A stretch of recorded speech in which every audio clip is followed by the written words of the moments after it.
So maybe if I can connect the dots, the reason why we are saying that there should be an alternative of students who doesn't have NSFAS and having a place to stay, it's because they are defunded or by any means necessary, their allowances are no longer allocated in universities. What can be the alternative without those residences or whoever is managing them to not run out of profit?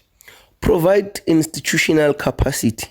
Capacitate these universities to be able to make sure that there's sufficient beds in institutions to also, to also deal with some of these challenges. Because I can tell you, institutions of higher learning in South Africa don't have sufficient capacity to house students.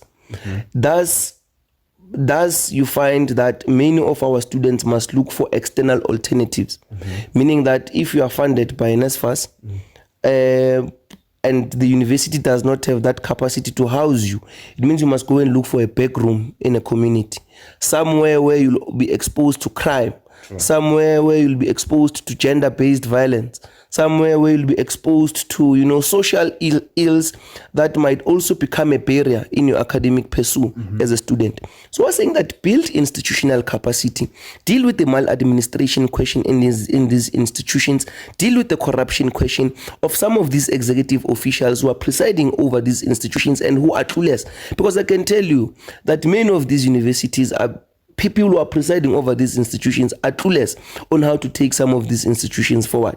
Many of these executive officials who are then given that responsibility to make sure that the accommodation crisis in institutions of higher learning are dealt with rigorously are clueless. We've seen now the events that were happening in CPUT, where students were sleeping outside the gate. We saw now students in CUT protesting over the accommodation crisis. So that tells you that some of these universities are hijacked by gangsters. They're hijacked by people who are there for positions. They're hijacked by people who do not have the political willingness to deal rigorously with issues that affect ordinary black students who find themselves being victims of this system of the current education system that is in question.